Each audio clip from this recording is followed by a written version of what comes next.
Okay नमस्कार। जैसे कि आप देख रहे हैं राष्ट्रीय यीशु मानव सेवा और आप सभी का अभिनंदन और स्वागत करते हुए आप सभी के सामने हम परमेश्वर के कुछ कलामों को लेकर आ रहे हैं और आपको परमेश्वर के वचन के साथ लगातार बढ़ते चला जाना चाहिए और परमेश्वर का अनुग्रह और परमेश्वर का सामर्थ आपके जीवन में और मेरे जीवन में लगातार आशीष के रूप में प्रकट होता चला जाना चाहिए। Praise the Lord. जैसे कि यीशु मसीह के मन की बातें अधिकतर लोग प्रकट करना नहीं चाहते बल्कि अपने मन की बातों को प्रकट विशेष करके करते चले जाते हैं। मैं आपको सुनाना चाहूँगा और समझाना चाहूँगा कि जो यीशु मसीह अपने मन की बातें संसार के लिए यानी कि लोगों को आदेश देकर गए, जो यीशु मसीह के फॉलोवर्स है या फिर यीशु मसीह का प्रचार किया करते हैं, उन सभी के लिए एक आदेश है कि आप और मैं हर एक जाति के ऊपर यीशु मसीह की आज्ञा प्रकट करना चाहिए।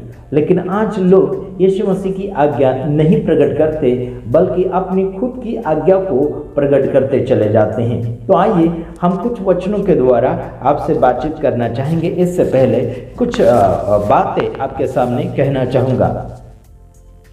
जैसे कि आपको और मुझे चारों सुसमाचार के बातें प्रकट करना चाहिए, मत्ती, मरकुस, लूका, यूहन्ना, और आगे की ओर आपको और मुझे बढ़ना चाहिए। और यीशु मसीह का सुसमाचार था वो अच्छा था, वही सुसमाचार उसने इस जगत भर में फैलाने के लिए आपको और मुझे मौका प्रदान किया है। आइए हम देखते हैं जैसे कि लिखा है मत्ती 28 का 16 वचन से लेकर हम क्या बोलना चाहिए 20 वचन तक देखना चाहेंगे। आपके पास अगर बाइबल है तो ज़रूर आप लगातार पढ़ने के लिए कोशिश कीजिएगा। तो आइए हम निकालते हैं मत्ती 28 अध्याय उसका 16 वचन से लेकर 20 वचन तक हम देखते चले जाएंगे और वीडियो आप पूरा देखना है, तभी जाके आपको कुछ समझ में आएगा, नहीं तो आपको आधा अधूरा समझने से कोई भी फायदा नहीं होगा। आइए देखते हैं। यहाँ पर लिखा है, और 11 चेले गलील में उस पहाड़ पर गए जिसे यीशु ने उन्हें बताया था। हाँ, क्या करें 11 चेले क्या करें? और 11 चेले गलील के उस पहाड़ पर गए जिसे यीशु ने उन्हें बताया था। फिर क्या हुआ? और उन्होंने उसके दर्शन पाकर उसके दर्शन पाकर उसे प्रणाम किया। उस पर किसी को संदेह हुआ। क्या हुआ? किसी को संदेह हुआ, है ना। कुछ लोगों को यानी कुछ शिष्य को क्या हुआ है? संदेह हुआ। तो क्या हुआ? आइए देखते हैं। हाँ, यहां लिखा है 18 वचन में, यीशु ने उनके पास आकर कहा कि स्वर्ग और पृथ्वी का सारा अधिकार मुझे दिया गया है। मतलब यीशु मसीह कहते हैं स्वर्ग और पृथ्वी का सारा अधिकार मुझे दिया गया है। मतलब इससे बढ़कर कोई भी अधिकारी नहीं है। मेरे यारों, भाइयों बहनों, स्वर्ग का भी अधिकार और धरती का भी अधिकार यीशु मसीह के हाथ में दिया गया है। और यह अधिकार देने वाला कौन है? यहोवा परमेश्वर है, जो यीशु मसीह को अधिकार दिया गया है। हाँ, तो उसके इजाजत के बिना हम कुछ नहीं कर सकते, क्योंकि काफी लोग हैं जो अपनी खुद की इजाजत के द्वारा, है ना, अपनी खुद की बलबूता पर करना चाहते हैं, खुद की ताकत, है ना, उसके द्वारा कुछ लोग करना चाहते हैं और कर भी रहे हैं। हालांकि यहाँ लिखा है कि यानी कि स्वर्ग और पृथ्वी का अधिकार यीशु मसीह को दिया गया है। तो आइए आगे क्या कहा उसने। 18 के बाद में 19 वचन आता है। आगे उसने ये कहा, इसलिए तुम जाकर सब जातियों के लोगों को चेला बनाओ और उन्हें पिता, पुत्र, पवित्र आत्मा के नाम से बपतिस्मा दो। ये जो है यीशु मसीह की आज्ञा है, ये जो है यीशु मसीह का हुक्म है, यीशु मसीह की मन की बात है। मेरे तमाम भाइयों बहनों, ये जो है यीशु मसीह की मन की बात है जो संसार भर के लोगों के लिए की जाती है। यहाँ कहता है कि हर जाति के लोगों को चेला बनाए। वो कैसा बना? ईमानदार बनाए, वफादार बनाए, है ना, झूठा ना बनाए। आजकल काफ़ी ऐसे झूठे चेले बन चुके हैं, लेकिन यहाँ लिखा कि सब जाति के लोगों को चेला बनाए, मतलब शिष्य तैयार करें, वो भी ईमानदार। कैसा? ईमानदार तैयार करें, ताकि वो ईमानदारी से लोगों को शिक्षा दे सके या फिर लोगों को सही मार्गदर्शन दे सकें। ऐसा शिष्य तैयार करने की आवश्यकता बन चुकी है। हाँ, यहाँ ये भी कहा कि इसलिए तुम जाकर सब जातियों के लोगों को चेला बनाओ और उन्हें पिता और पवित्र यानी कि पिता, पुत्र, पवित्र आत्मा के नाम से बपतिस्मा देना चाहिए। हाँ जी, कुछ लोगों का कहना है कि पानी का छिड़काव बिल्कुल गलत। पानी का छिड़काव का बपतिस्मा बिल्कुल गलत टीचिंग है। हमें वो टीचिंग की आवश्यकता बिल्कुल नहीं है। आगे मैं आपको बताना चाहूँगा, उसके हाथ में स्वर्ग और पृथ्वी का अधिकार है, तो वही कहता है कि तुम जाकर सब जाति के लोगों को शिष्य तैयार करो। अभी हमें संसार भर में इजाज़त लेना पड़ता है प्रचार करने के लिए, मीटिंग प्रोग्राम करने के लिए अधिकारियों के पास जाकर सिफारिश करनी पड़ती है, लेकिन यीशु मसीह ने कहा सब जाति के लोगों को मेरे शिष्य तैयार करो, वो भी पिता, पुत्र, पवित्र आत्मा के नाम से, किसी और के नाम से नहीं, बल्कि परमेश्वर के नाम से ही हमें यह सब कुछ करना है करके ये बताया गया। आगे और लिखा, आगे ये लिखा कि 20 वचन में, और उन्हें सब बातें जो मैंने तुम्हें आज्ञा दी है मानना सिखाओ, और देखो मैं जगत के अंत तक सदैव तुम्हारे संग हूं। क्या कहता है?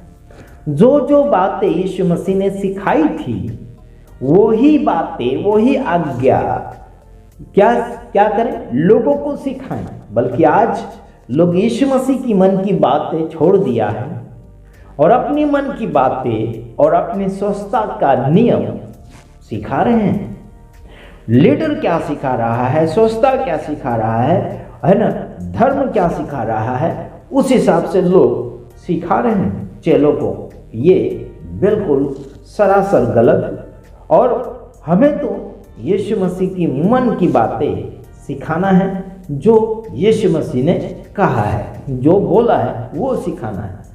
ठीक, हाँ। और आगे ये भी कहा, अगर तुम ये सिखाते हो तो वो कहता है कि जगत के अंत तक सदैव तुम्हारे संग हो, मतलब हमेशा साथ में हूँ करके ये वादा और दावा करता है। मेरे यारों, भाइयों, बहनों, काफ़ी लोग हैं जो यीशु मसीह को बार बार बुलाते हैं, बोलते हैं यीशु आजा, गीत को गाते हैं, पवित्र आत्मा आजा, यीशु आजा, स्वागत है आजा। बहुत से ऐसे स्वागत के गीत गाए जाते हैं, लेकिन इन गीतों का महत्व आजकल नहीं रहा। मेरे भाइयों बहनों, वो ना ही तो पुराने लोगों के लिए है और ना ही नए लोगों के लिए है। बस हमें सिखाना है कि आज यीशु आपके साथ हैं और आज यीशु आपका हैंडलिंग करने वाला है और आपको और मुझे लोगों की अगुवाई के लिए रखा गया है।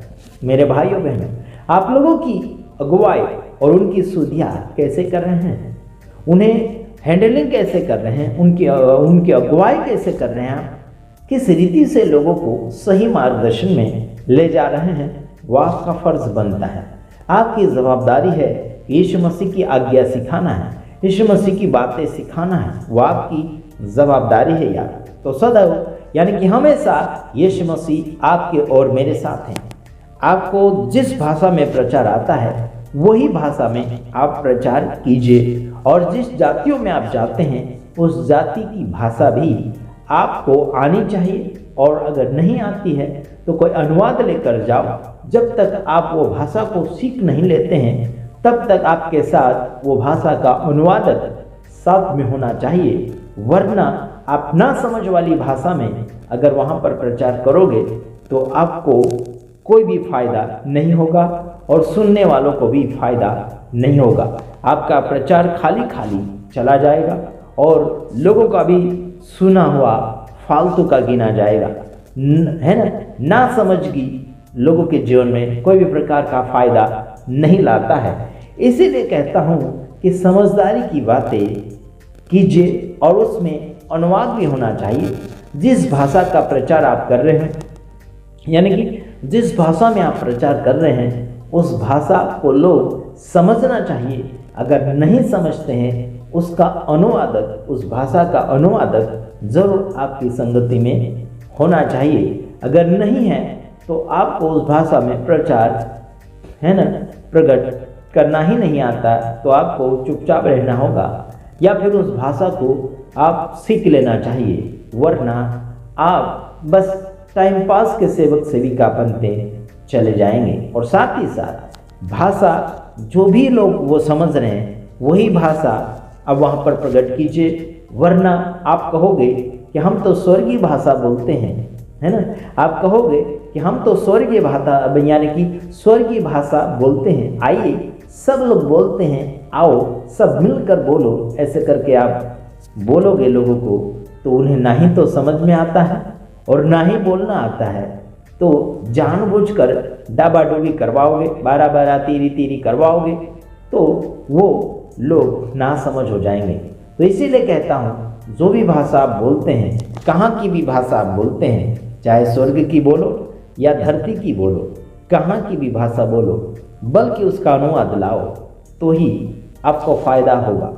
वरदान खुलासा करने के लिए होता है, वरदान छिपाने के लिए या फिर ढक्कन लगाकर रखने के लिए नहीं है। वरदान खुलासे के लिए होता है, चाहे वो भाषा का हो, चाहे वो अनुवाद का हो, चाहे वो चमत्कार का हो, चाहे वो किसी भी प्रकार का वरदान हो, उसे खुलासा किया जाता है, अनखुलासा नहीं मेरे यार। उसे खुलासा किया जाता है, समझौता दिया जाता है, उसका उल्लेख दिया जाता है, तब जाके वरदान के विषय में पता चलता है कि उस वरदान में कौन सी ताकत और कौन से भेद छिपे हुए हैं। तो ठीक है, बस इतना ही, लंबा वीडियो हो जाएगा और आप देखेंगे नहीं, इसके वजह से मुझे यहीं पर समाप्ति और विराम करना होगा। God bless you. दूसरे वीडियो में आएंगे, तब तक के लिए नमस्कार। आमीन।